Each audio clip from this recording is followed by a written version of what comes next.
Welcome to the Intrinsic First Leadership Podcast. I'm Aaron Robbins with Intrinsic First. Don't forget to like and subscribe to stay up to date on our latest episodes. Ready to dive into the world of leadership? Let's get started.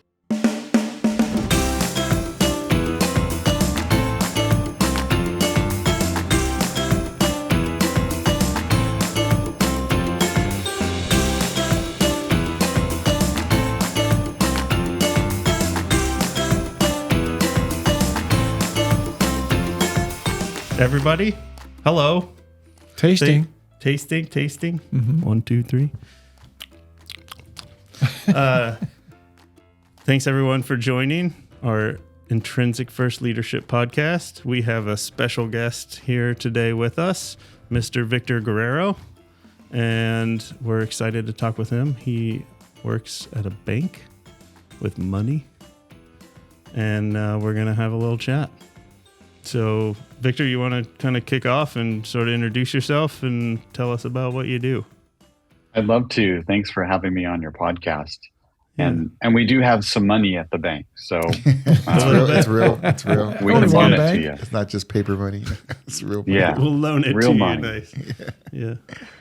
So I am the president and chief operating officer of Infinity Bank, and also I'm a master's in organizational behavior, going on to get my PhD in organizational behavior at Claremont Graduate.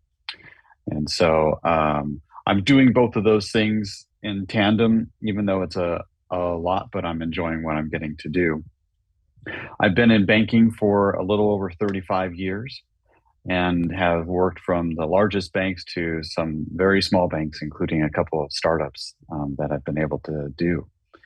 And so my background is in finance, and I have an MBA, and I thought that's really what I wanted to be when I grew up, was just a finance guy.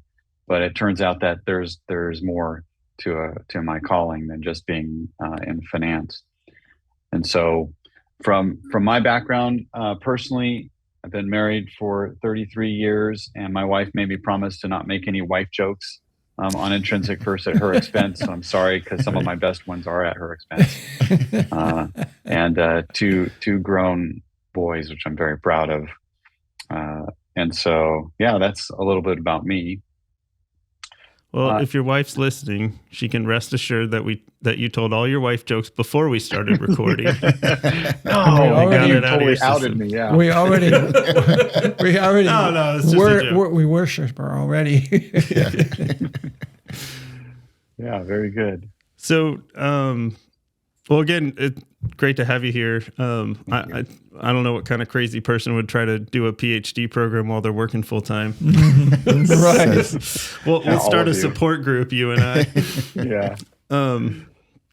But why don't you tell us a little bit about your role in the bank and how you got into it and kind of where you're at today? Thank you. And so my role as president is really focused on a couple of areas in particular, and that is customers. So my primary job is to bring business to the bank, and then to lead the team in doing that together. We're a small team. There's only 32 employees, and we work quite closely to take care of our customers. So it's not just Victor or two other people take care of the customers. And so my role is to coordinate. So I recruit the team that comes to the bank. I work with our shareholders, and I'm on the board. And so that's most of my job. And I really love that. For a couple of decades, I was a CFO at different banks. And that was my most favorite job in the history of my career until I got to do this. And so, but I can circle back with that in a second. I was part of another bank we had started up in the early 2000s, and we ran that bank for about 15 years.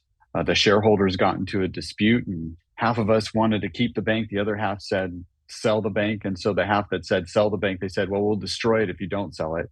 So of course we sold. We don't want to see the bank get damaged and all the people that could get hurt in that process.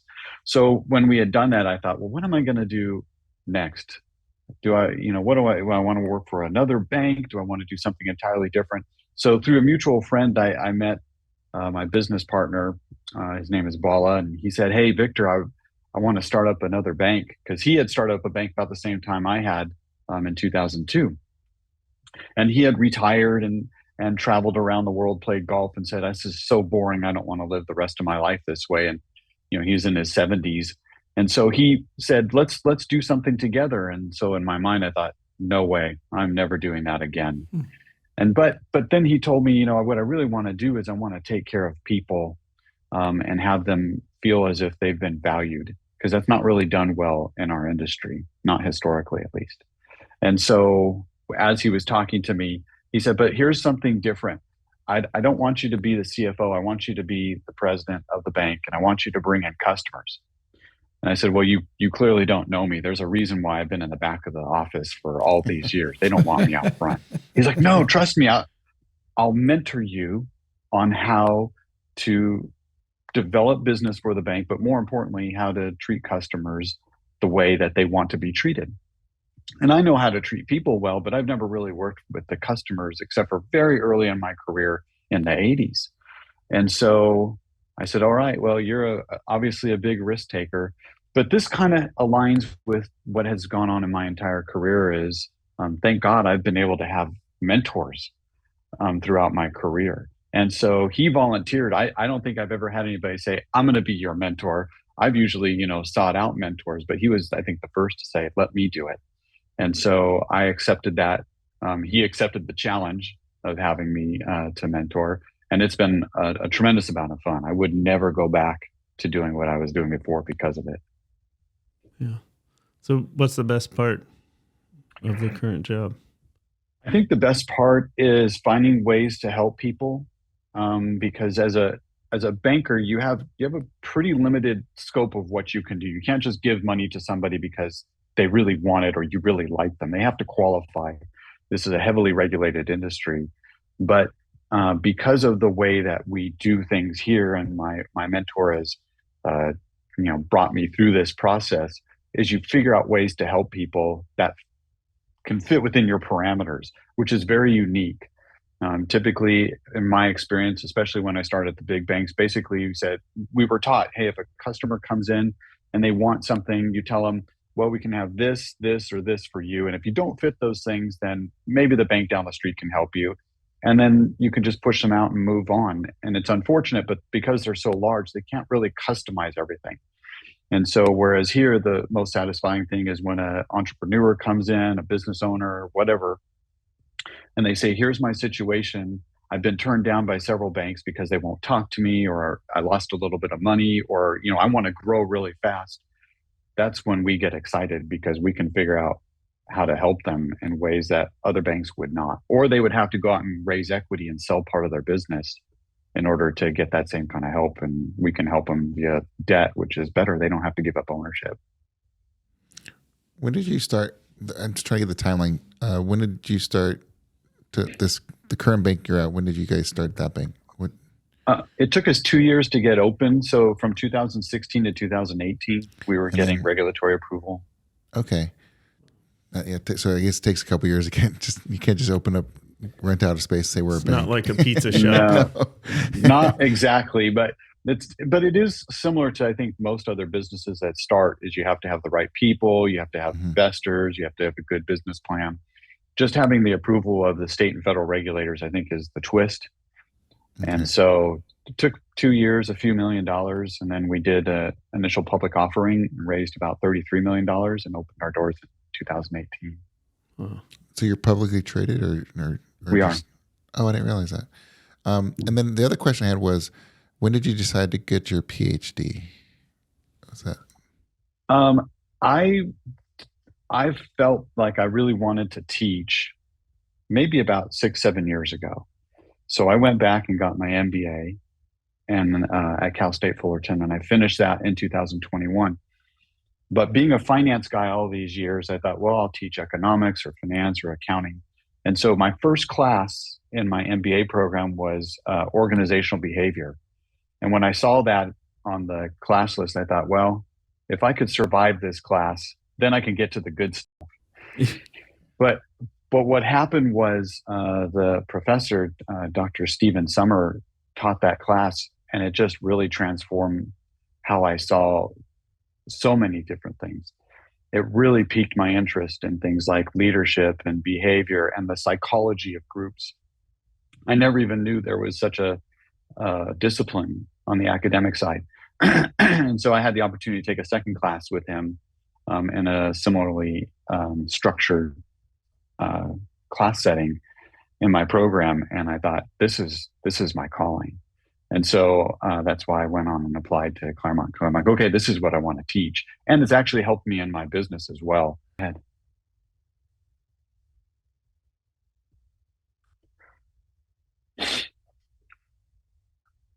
I think the few things was being able to recognize how people behave in groups, and people, from a standpoint of team identity and organizational culture, and being able to look at my own organization that I was at and go, wow, I didn't realize you could classify that way and organize information in such a way you can actually understand what's going on, how people behave and make decisions. And so, and that's what I've been really studying now in this program at Claremont. And so every time I learn something a little new, I go back to the office and do experiments on the team, and they don't know that they're being experimented on. Yeah. But sometimes I blow it. I'm like, wow, that did not work well. I obviously did not read right, whatever it was I was studying. But many times it's interesting to test some of those things with the group in terms of the right kind of feedback and those types of things. It's been pretty fantastic. Yeah. It's kind of like what we do, because we'd go through our school and then, let's do that. And we have our own little lab petri dish kind of thing with our organization. And well, I like what you're discovering this. Like, you start off doing finance and you made a comment about like where your mentor wanted you to kind of bring in customers and work with people. And you're like, well, you obviously don't know because I've always been in the back office, but yet you're quite intrigued by just knowing the psychology of people and how they work together. And that's kind of where it's led you, which, so I feel like you're just like discovering, something that you didn't know before, which kind of led you away from it. And now you're like, hey, no, this is actually really cool stuff because I can make, 2 cents out of it, right? I figure it out. And I think you had a story. I might be jumping ahead, but you had a story where you were filming, you're doing like little commercials or something. Is that right? With your employees. Yeah. I love that story. If you don't mind sharing that. That was really cool. Sure. I'm not sure exactly which story because we have a few. Well, it was just the overall, like you guys set out to do a project and then it turned into something totally different. I thought it was really cool. Oh yeah. Thanks, Jimmy. Yeah. So we've been trying to do some marketing. Being a small bank, we don't need thousands of customers. It's just hundreds. Because every customer has my cell phone number. And so if there's thousands of people calling me 7 days a week, then my wife really will stop talking to me. No jokes. And so, but we wanted to bring out some brand awareness and thought, well, this also could help possibly with recruiting, because that's one of the challenges in our industry. It's very small and it's shrinking on a regular basis because of mergers and so on and so forth. And so finding employees that could fit our culture and have the experience that we need is difficult. So we had hired a marketing company along with our own social media manager and said, let's create something fun, some videos and have some of the employees participate. Most of the employees were like, oh man, I don't want to be on camera. I hate social media and I feel awkward. And so it turns out that almost every employee now is saying, when are they coming back? Can I get on film?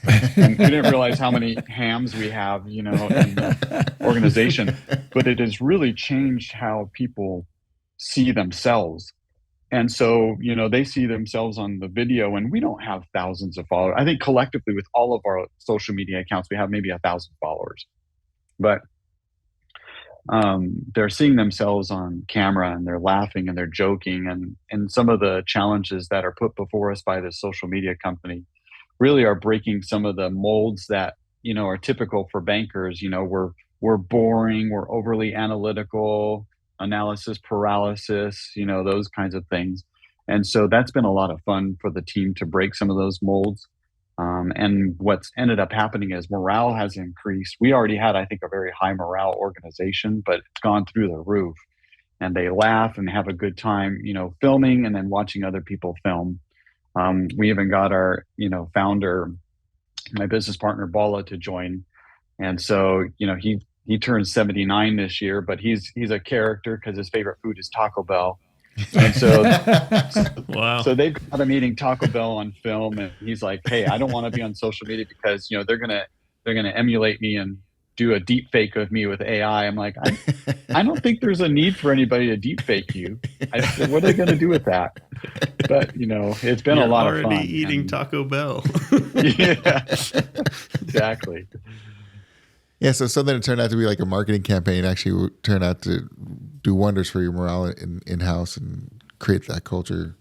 And yeah, I thought that was a great story because they were trying. I think you tell that story, I just think there's so many different possibilities to do with just social media, but a lot of people don't think about it as an internal tool to use to help with their own employees. And that was great.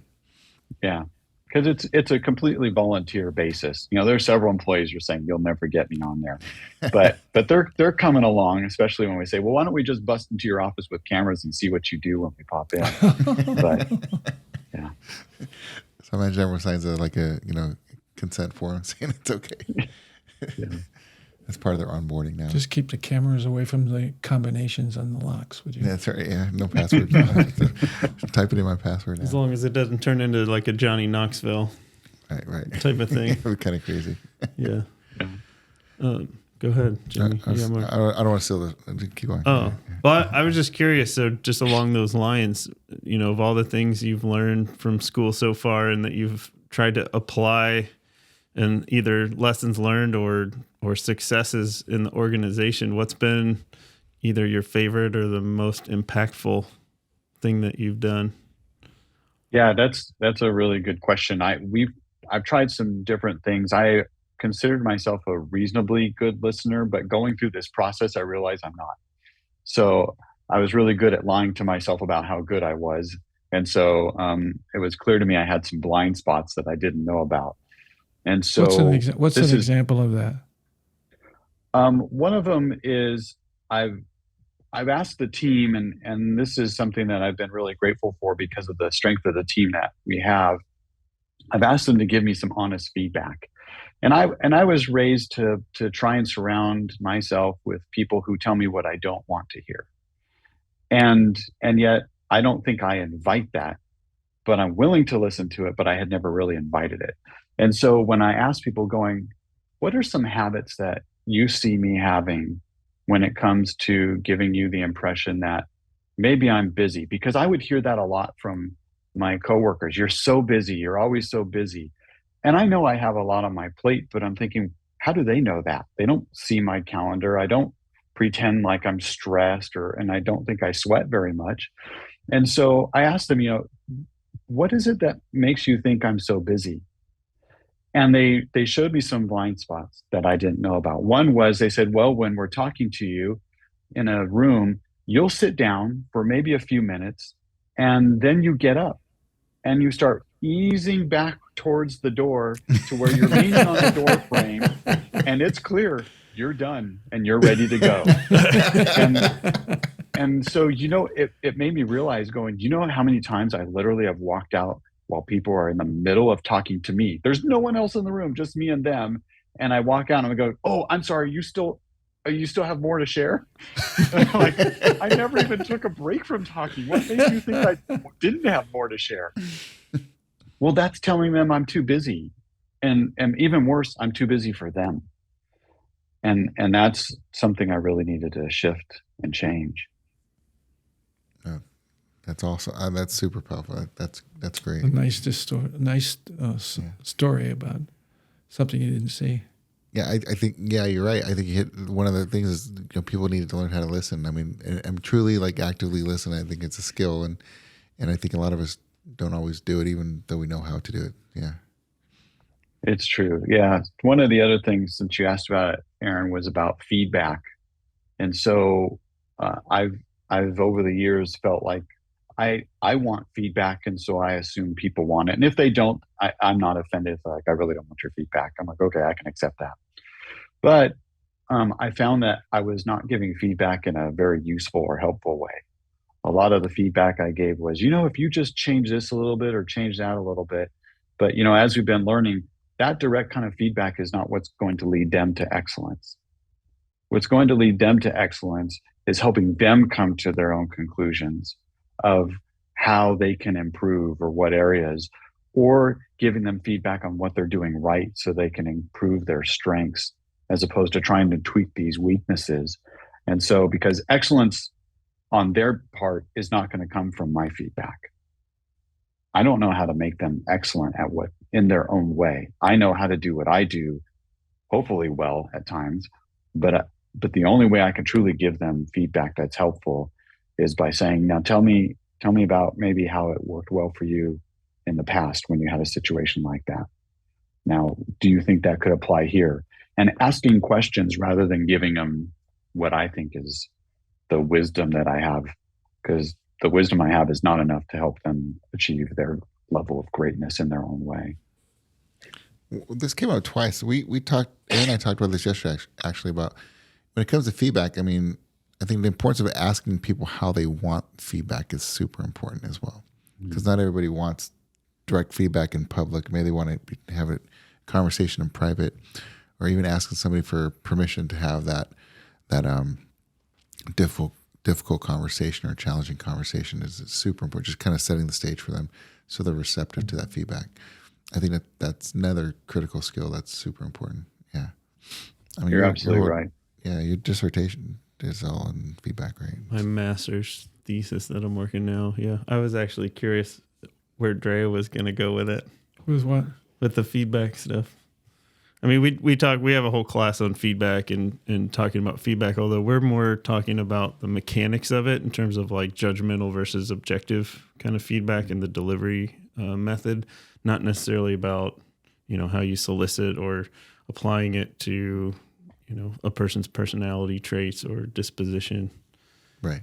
But yeah, I mean, I'm doing, my research is related to feedback and motivation, and feedback's super complicated.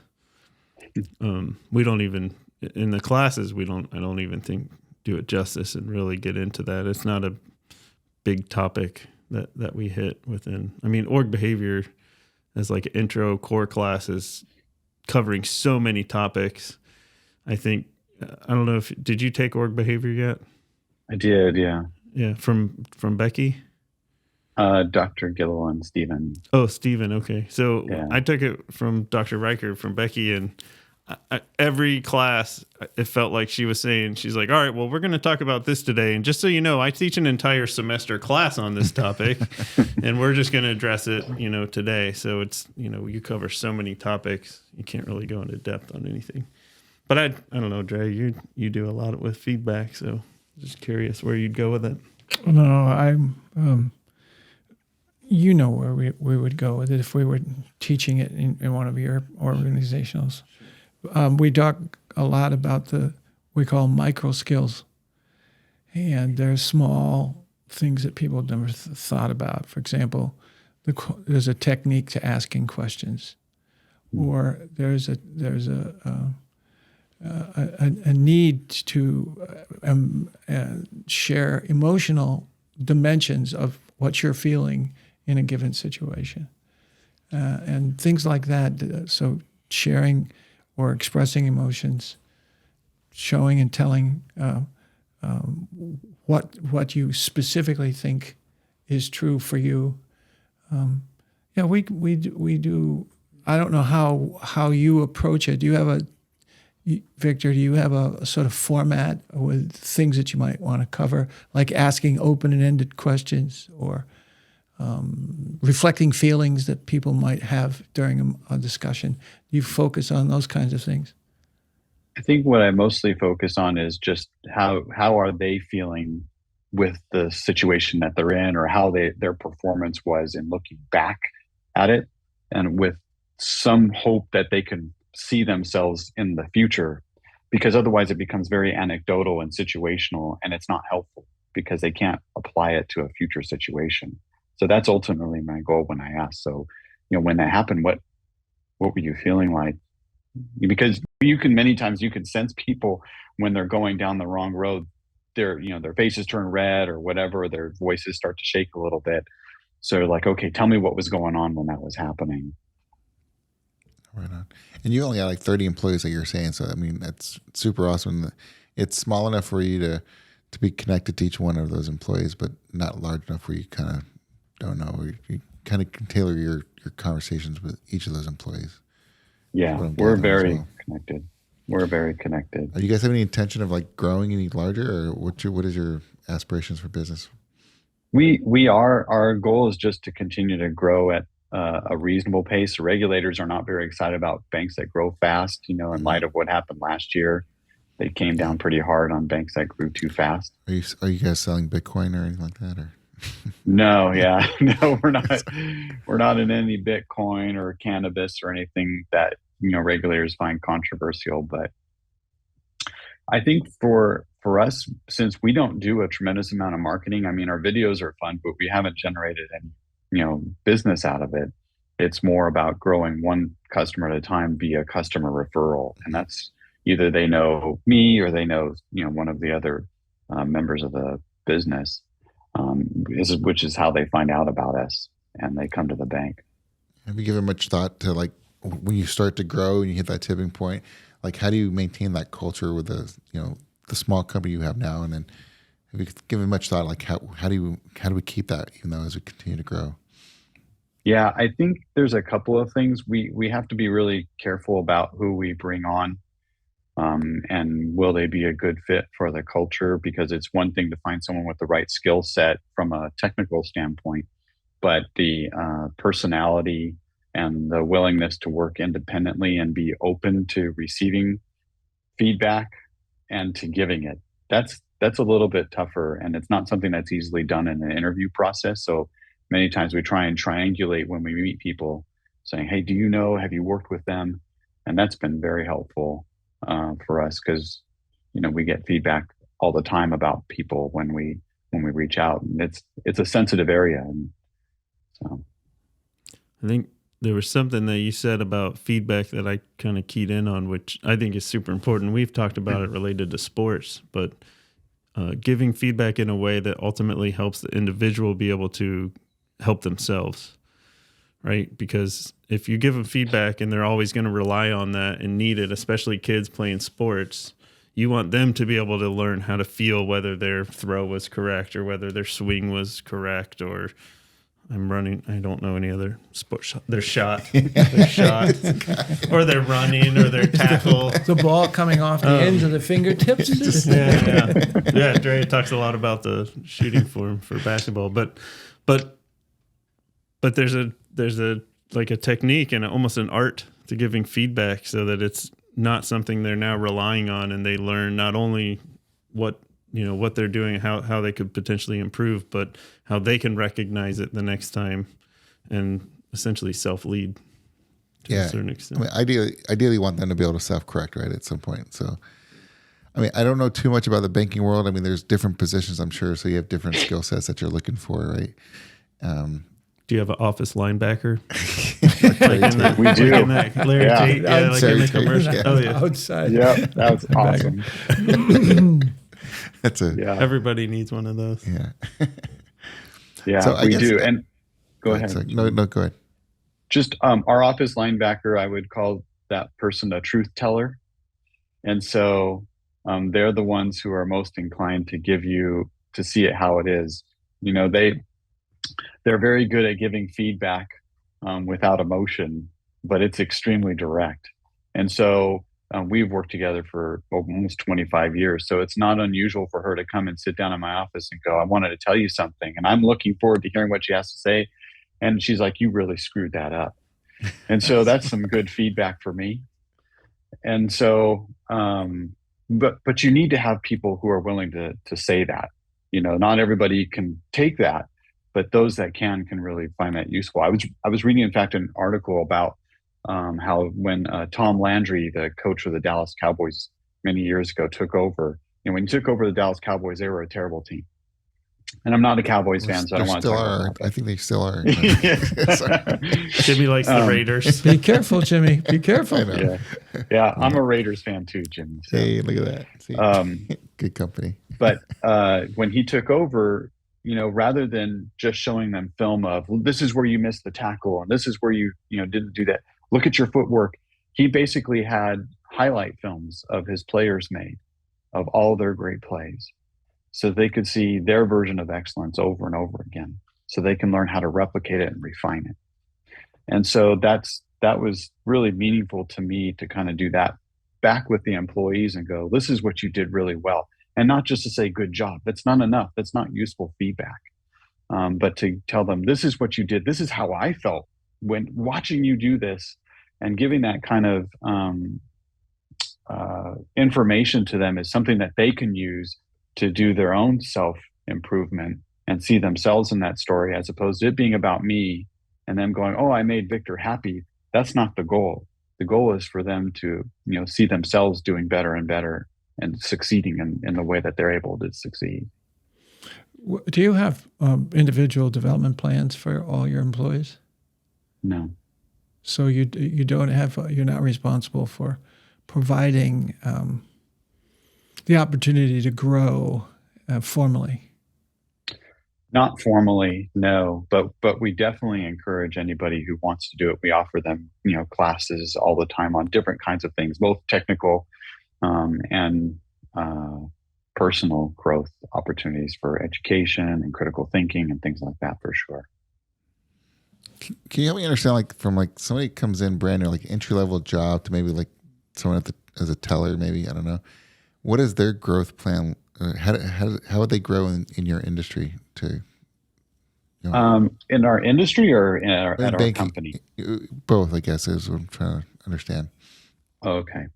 So for me, for example, my path was, I started as a teller at Bank of America, and I was a terrible teller. They couldn't get rid of me fast enough. All I wanted to do was get the customers through as quickly as possible, because I thought that was providing good service. And so sometimes they'd walk out with the wrong amount of money. They'd walk out with the wrong checks, and they'd pull me off to the side. And, man, Victor, are you sure you're really meant for banking? You're not very good. And I said, no, I could do better. So I just go faster, thinking that was how I improved. But I was 17, 18 years old at the time. But many times in banking, there's basically 3 tracks. You either go on the loan side, you go onto the administrative side, things that happen in the back office, or you're on the operations side. Many times what you and I would see when we walk into a bank, like tellers and so on and so forth. Those are the 3 primary tracks. But at big banks, there's many, many tracks. It's a whole different industry from my industry. Ours is much more simplistic and less complex. There's more hats that you have to wear at our size of company, but it's not nearly as complicated as the large banks. So when someone were to come into Infinity Bank, and we've had a few we've hired right out of college, their first job, many times we give them an opportunity to say, okay, why don't we let you try this area for a little bit in this area and see how you fit. And we ask them for feedback. What do you think of what you're doing? Is it something you could see yourself doing long term? And if not, we let them try other things until maybe there's something there that they like. And maybe there isn't at a community bank for them. But if there is, we want to give them that opportunity, because they bring in insight that we wouldn't necessarily have because of their age and lack of experience, because they ask questions that we don't even ask anymore, because it's so fundamental and so just a part of our everyday actions. But when they're brand new, they'll say things like, why do you do that? And you have to be able to answer it. You can't just say, well, it's because I said so, go away. You need to give them a reasonable answer. And then as you're thinking about answering these fundamental questions, you start asking, going, why do we do that? And we have changed a lot of our behaviors because of that. Things that we've done it because we've always done it, but there's no one that's ever questioned it. But it's unnecessary. It's the monkey in the cage. What's the monkey in the cage? That's one of my favorite stories. Jack Cabana told me, one of my old bosses, because I was frustrated in the government. Like, what are we doing? Everybody's just like, there's no efficiency or anything. I just kept getting more and more frustrated. And he goes, Aaron, let me tell you about the monkey in the cage. And it's essentially, I won't tell the whole story, but essentially you have a bunch of like chimpanzees or whatever in a cage doing for experiments or whatever. And they put a bunch of bananas, a thing of bananas in the middle at the top of the cage. And every time a monkey tries to climb up to go get it, they spray all the monkeys with water. and they keep doing this till it gets to the point where like if a monkey starts to try to go after the bananas, they all know they're gonna rip that guy down off the walls because they're all gonna get hosed down. And over time, monkeys come out and switch out, and they bring in new monkeys, and the new monkey doesn't know. They try to climb up to get the bananas, right? And they get ripped down, and then over time, there's no monkeys left that were even part of the original thing. Nobody's been sprayed with water for years. But every time a monkey tries to go up to get those bananas, everybody just rips him off the wall and beats the crap out of him. And, the monkey, what the heck? Why are we doing that? I don't know. It's just what we've always done, right? And nobody even knows why. So we're going to get you a nice little clip of a monkey and a banana. And there you go. Just a reminder. Yeah, but I don't know. That's the government. That's what happens in any kind of organization over time, right? You get into these habits and you do certain things, rituals or, habits, tasks or behaviors, and it doesn't even mean anything anymore. It may not even have the same outcome or consequence, but people still they do it because that's how it's always been done. No, I get you. Anyways, that's the monkey story. Monkey in a cage. All right. I'm glad I asked. I don't know. Trey hated my monkey No, story. no. I want to do a sound effect so bad, but I don't want to ruin the. Well, I was starting to think of some other questions that I'd like to ask Victor. Yeah. Victor, how do you manage ethical questions to sort of share with people what you think the ethical behaviors are not or what they are? In a bank, there's a certain amount of secrecy that has to go on, or a certain amount of procedures that have to be followed no matter what. So when you say ethical behaviors, you mean outsiders or customers asking how is it, or insiders?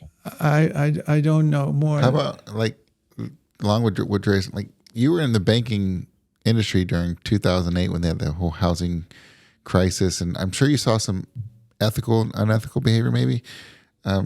Maybe share some of those experiences with us during that time, because there's a lot of loans that were going out that probably shouldn't have gone out. That's right. That's right. That's an example. Sure. That's really good.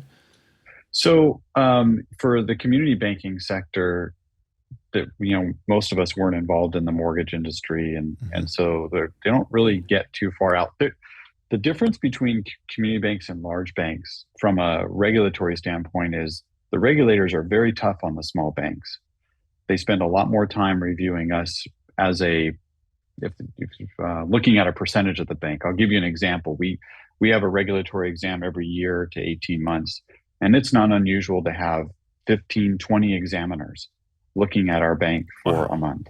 Wow. That's like half your staff. Yeah. That's a lot. And that's the norm. Now, if you kind of equated that to our size, we're a $300 million bank. You took that to a multi-trillion-dollar bank, like, the big ones. And you said, okay, if regulator number of examiners per asset dollars, or number of, we have 33 employees, number of examiners per employee. And you extrapolated that to those size companies. You'd have tens of thousands, maybe even hundreds of thousands of examiners per bank year round. So the scrutiny that we get is much higher. And so from that standpoint, there are things that we just cannot do or we won't do because the penalties are harsh. But from an ethical standpoint, we all got lumped into the same pile, And so for years, and it still happens, friends would tease me and go, "You work at a bank, how could you sleep at night? You should be so ashamed of yourself." And so, and I know they're teasing, but maybe a little bit inside of them going, you're the reason so many people lost their jobs and their homes and so forth. But we did see it because we're part of that industry where so many people would come to us and say, "Hey, would you be willing to help me buy a home buy a home and get a loan?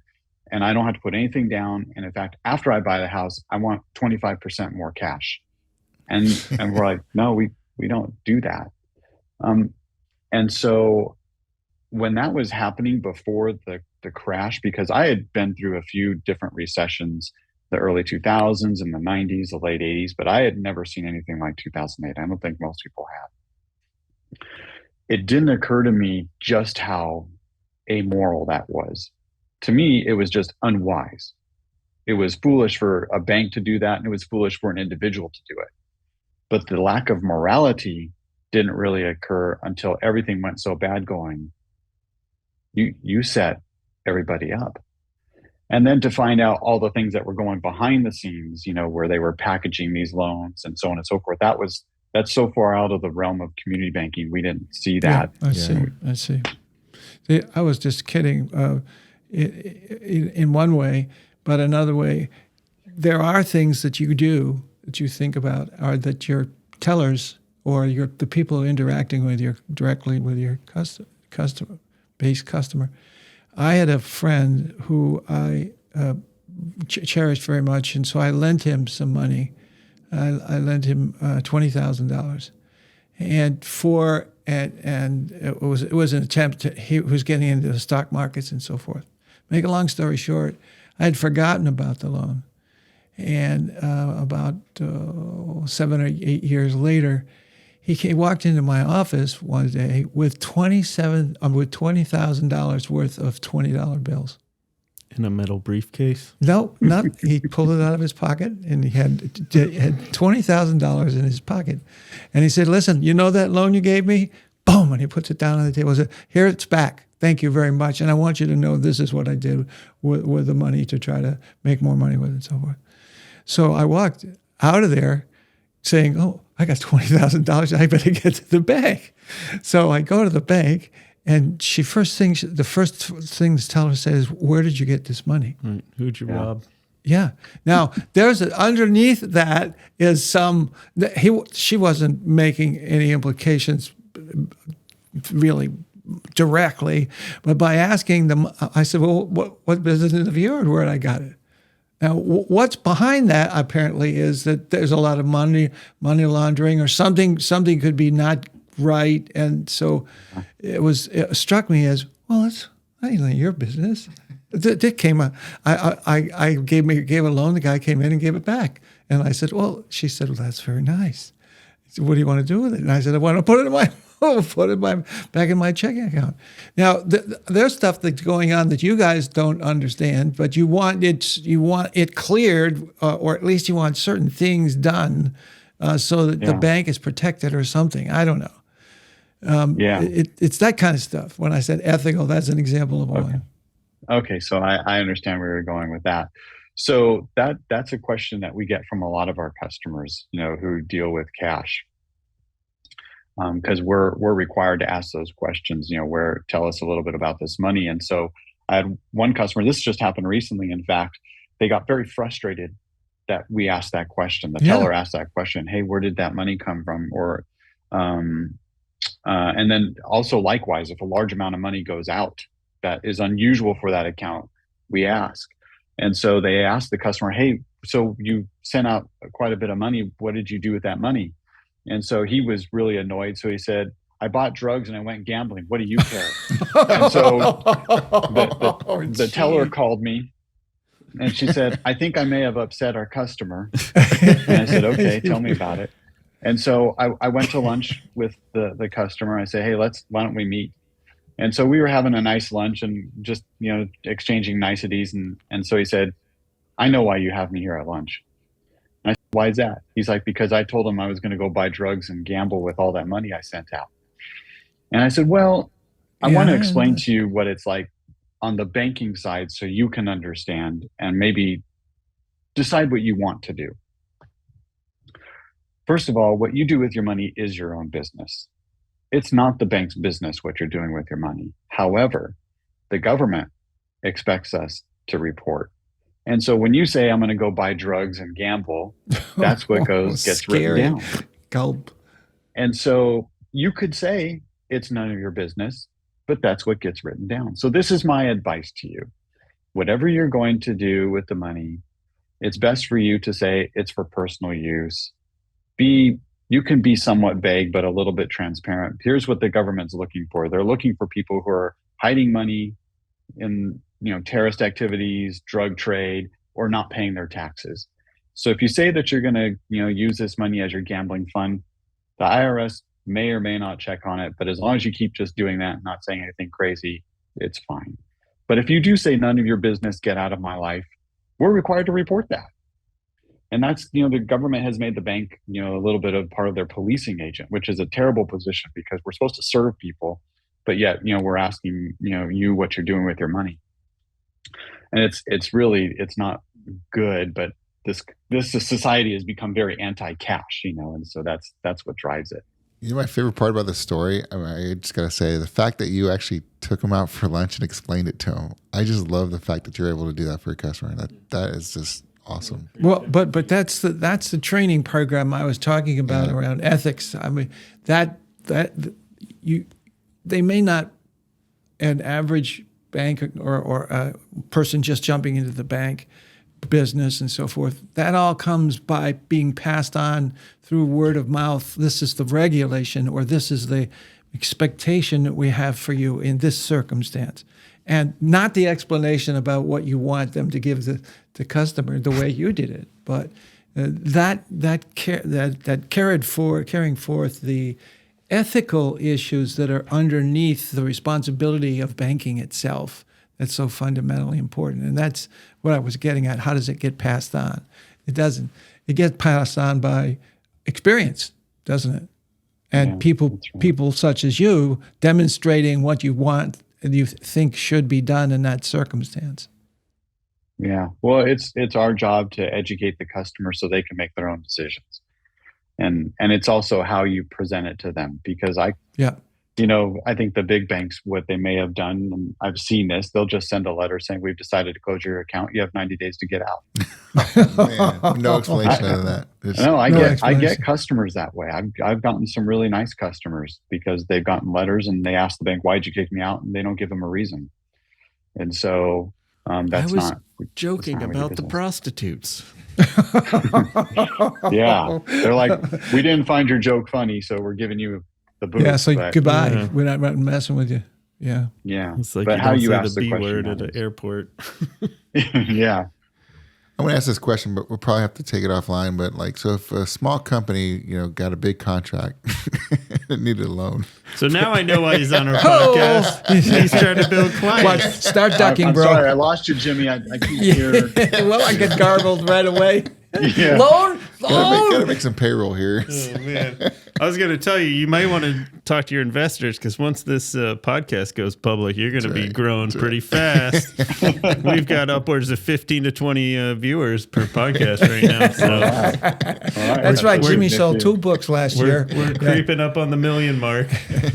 Those weren't my books. Yeah, One view at a time. See, I was about to say, oh, that's the one that got bought. You're the one that bought the book. Yeah. I don't know how we're doing on time, but I mean, I'm learning a lot about the banking industry. I didn't really know. You've got an MBA. I thought you knew everything.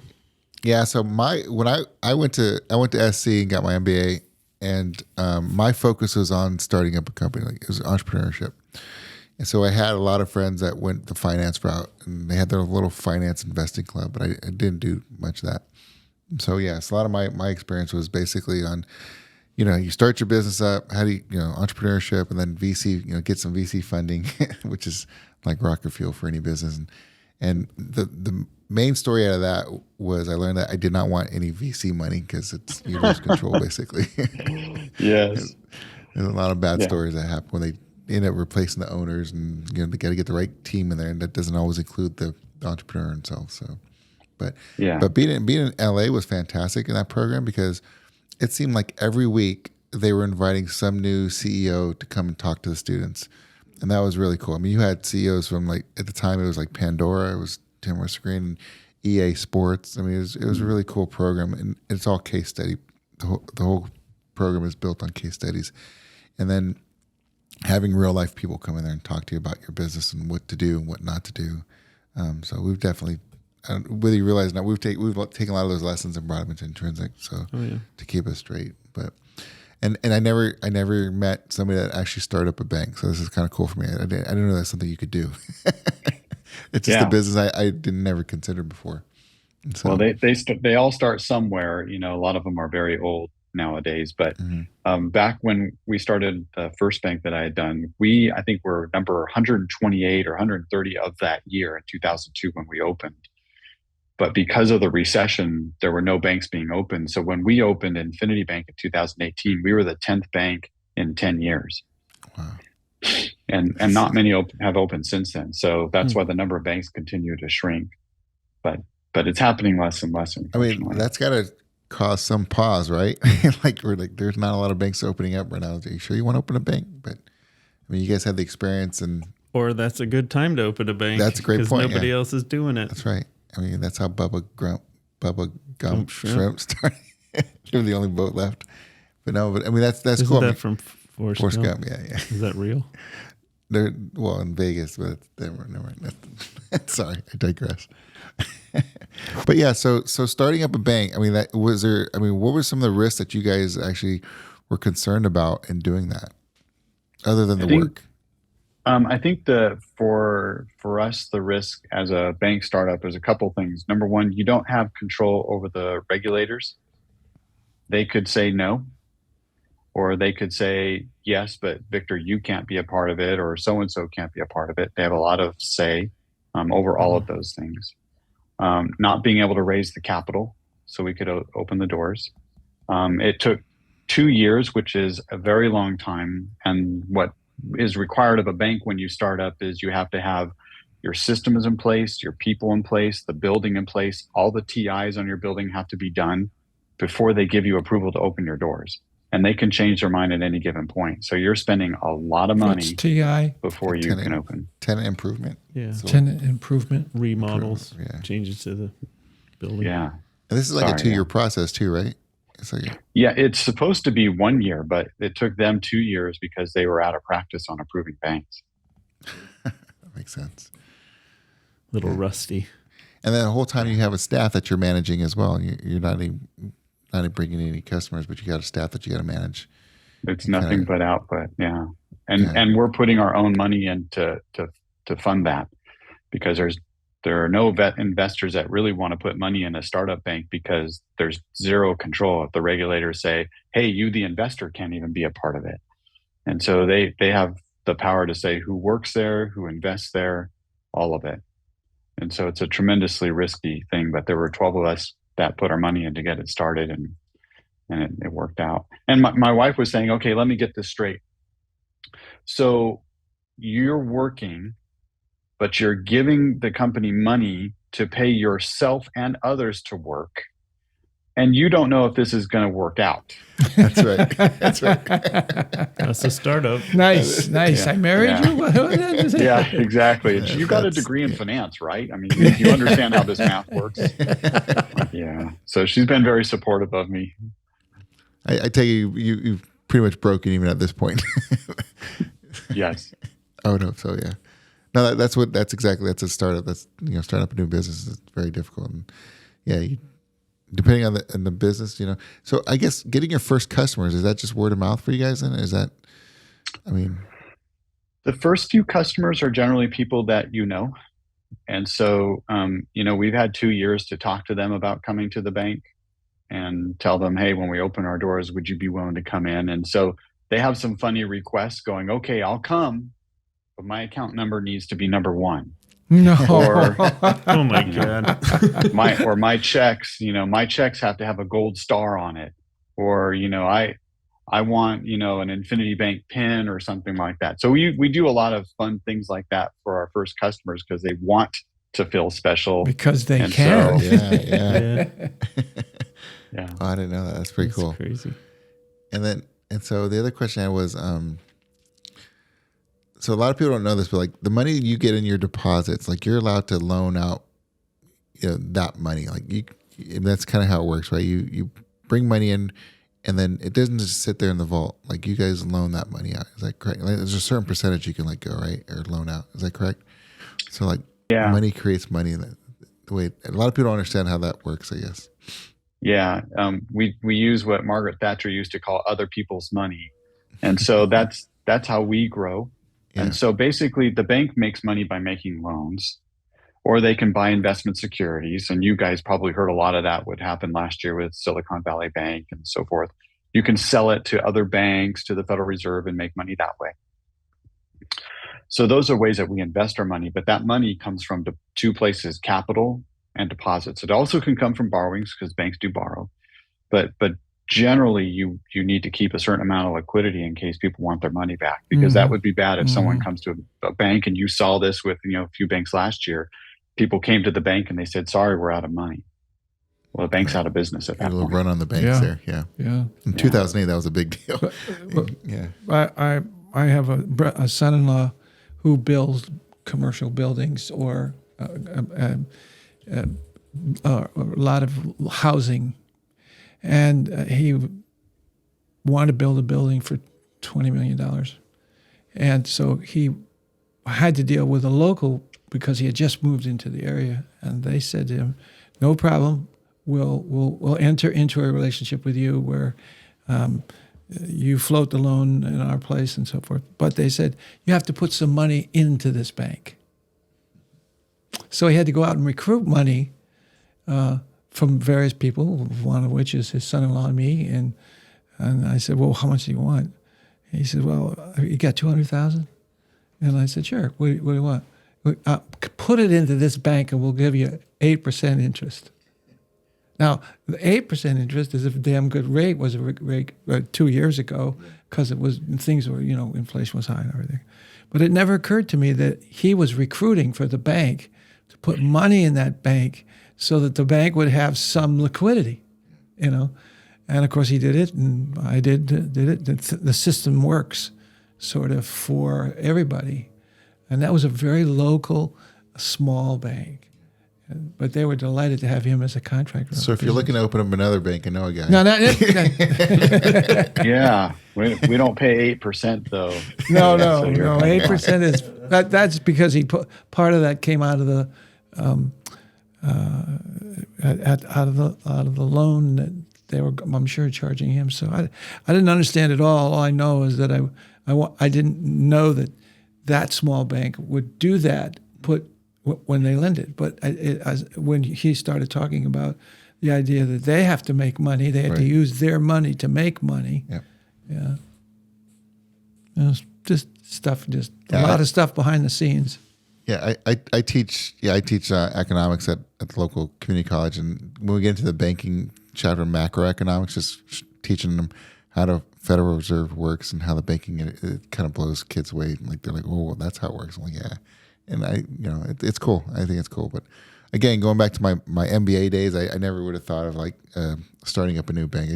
I never thought that was a thing. You talk about entrepreneurship. That's definitely it there. So to kind of wrap, bringing it back to the leadership stuff, what would you say is maybe some of your best advice or biggest learning moment from being, whether it's an executive as a CFO or in various leadership roles or your current role?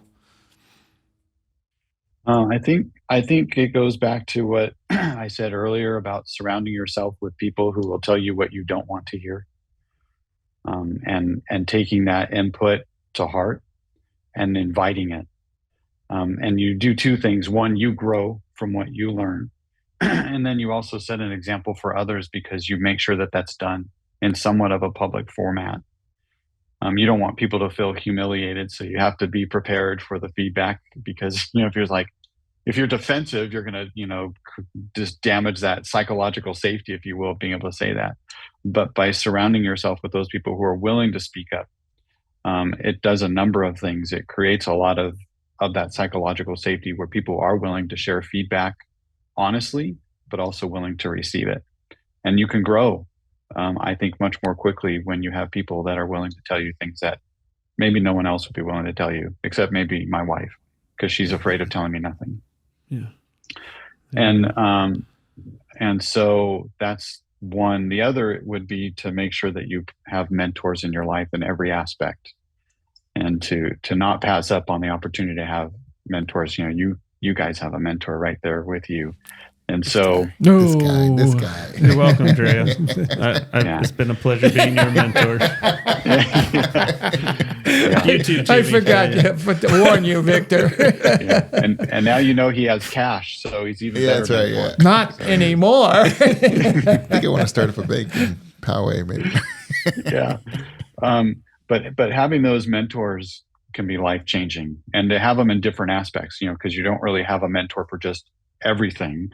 You have one for professional and spiritual and intellectual, all those different types of people in your life, and you can have multiple ones. And I encourage that for people as much as possible to get those mentors in your life. And they can happen at any age. Even someone younger than you can be a mentor in a sense for certain things, and don't miss out on that. Yeah, your kids. Yeah. I'm learning a lot about their generation for sure. Well, he teaches football, runs a football Coaching. Yeah, football. coaching. Yeah. Yeah, I mean, no, I think I'm obviously a big believer in mentorship, and I think that's a great advice, and you're exactly right. Like having mentors in different aspects of your life are super important, right? So if I want to, learn how to parent or something like that, I'm not going to, I go to someone different than maybe if I want a mentor on how to coach football or how to start a business, and I totally agree with that. Yeah. Oh, that's good. So before we finish with a joke, I had one other question. So I didn't know you were going to change to a PhD. So you're looking at up in the game? I am. Yeah. What, do you have a research area interest that you want to focus on for your first thesis? I do. It's implicit voice theory. Implicit voice theory. Tell me more. Yeah. So basically we have these behaviors or tendencies to speak or not to speak in certain situations that we have learned from our parents. Even as babies, we start seeing, when, for example, I'll give you an example. When we're babies, brand new babies, and we give our parents the raspberry, they're like, "Oh, how cute. Isn't that baby cute?" But when you're 21 and you spit on your parents, that's not so cute. Right? So, but even if I'm being funny, but if you took it, so a brand new baby can give the raspberry, but when a 2-year-old does that, what do the parents do? No, you don't do that. So it creates some confusion initially, going, well, wait a minute, I thought it was cute. I don't remember why I thought it was cute, but now it's not. But there are things that we learn throughout life that cause us to say, if I say something a certain way, or if I speak in a certain situation, this will be the reaction. This will be the response. This will help make me feel. This will be the consequences. Well, that builds up in us, so where it's almost, many times it's subconscious and we're not even aware why we're not speaking up. And so for organizations to understand what the drivers are behind implicit voice theories can actually improve speaking and silence behaviors in an organization. And so that it's been very interesting to me as I've been reading more and more about it. Wow. Behavior voice theory, is that what it was? Implicit voice theory. Mm-hmm. We're going to have to pull the lid. Yeah, we're going to have to look at that one. I like that a lot, though. I think it's cool. Yeah. Yeah, so many questions come up, but I think we're running out of time. I think we need a joke. Yeah, we do need a joke. Victor's, I guess. I missed the joke you told at the very beginning that they were laughing about, so I'd love to hear that one. Are we talking about the golf one? Yeah. Is that what it was? It was a golf Another one? golf joke, yeah. Yeah, so these two golfers were out, on the course, and a little bit out in the distance, there was basically a parade of people walking by, but it was a funeral procession. And so the golfers both stopped golfing, of course, and one took his hat off and kind of stepped up a little bit and held his hat there on his chest while the entire procession passed by. And so then, as he's putting his hat back on after they passed, his friend said, "Wow, you really showed a lot of respect for that funeral procession." He's like, "Well, I should. We were married for 35 years. Dude, that's hilarious. So 2 guests in a row, they told golf jokes. They're both great too. That was great. Yeah. Yeah, another one, Victor. More. So you guys know what you call 2 birds that are stuck together, though, right? Velcros. Velcros. That's good. I've never heard that Okay, I have a lot more, but I won't kill you with more. But I want to hear one. Do you know what they call a cow that has a nervous twitch? No. Beef jerky. Oh man, I love cow jokes. You know what you call a cow with missing a leg, right? Tri-tip. Tri-tip. You know what they call a cow with no legs? Ground beef. Oh yeah, Oh and my a cow God, we're with on two a legs. roll. How about a cow with 2 legs? You know what you call that? Lean beef. I thought it was 3. No, that's a tri-tip. That's the tri-tip. Is there a cow with 1 leg? Because we've covered all the others. No. Okay. Well, you asked We it. know what cow with 3. We know a cow with 2. You asked it without having an answer. Shame. No, I'm asking you guys. No. It's not rhetorical. Oh. I got no jokes. No. Victor's got one more. He's gonna. So the other day I was laying in bed, looking up at the stars, going, "What the heck happened to my ceiling?" Oh, jeez. I was waiting and this guy watching that. That's got a nice little delayed reaction to That's it. really good. Do you want It's to a tell the nice one about mislead. your first girlfriend? Did you tell that one yet? You know what they call a dinosaur with a phenomenal vocabulary? No. Thesaurus? Source. No, huh? But wait, okay, one more. Here's a dinosaur. They just found these new bones, dinosaur bones out in Denver, in the desert, right? They've never found. They were the most rare. They didn't know what it was because they'd never seen it before, and they were trying to investigate it, and they found out that this dinosaur seemed to have. They were short. They were Nearsighted. nearsighted. Yes, they were nearsighted, and so they had to name this thing, and they came up with a name that I didn't think he saw us.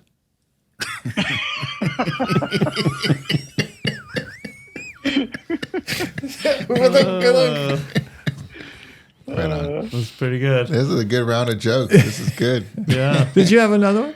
Did you have another one? No, I can't tell You that said one. you- That's Victor, for Josh. All right. You were going to say that you did have a whole Victor bunch. You saved had up, one more. man. Holy Oh, cow. I have a lot more, but I'll only share one more. So I was making a shopping list the other day, and my wife told me to put ketchup on it, and so now I can't even read it.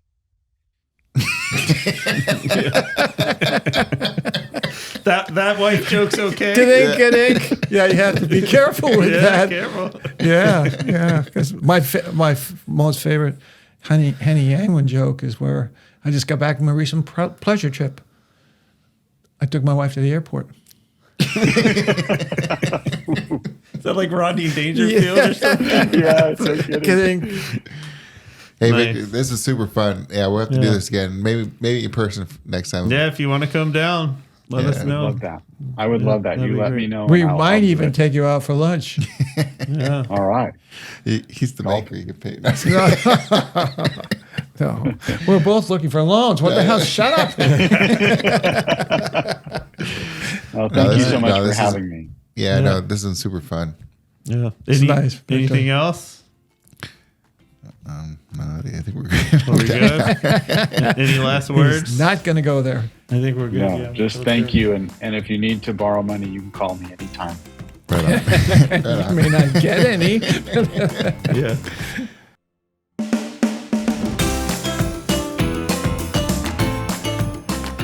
Congrats! You made it to the end of the episode. Thanks for tuning in. We genuinely hope that you found value in our conversation. If you liked it, please click that like button below and subscribe so that you can stay up to date on our current episodes.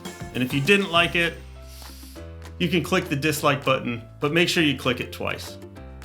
We're eager to hear from you, whether it's your thoughts, questions, topic ideas, or if you're interested in our leadership training and consulting support. Leave us a comment below or reach out to us directly at info@intrinsicfirst.com. We're open to any and all feedback. Thanks again for joining us. We look forward to having you back for more insightful leadership discussion. Until next time.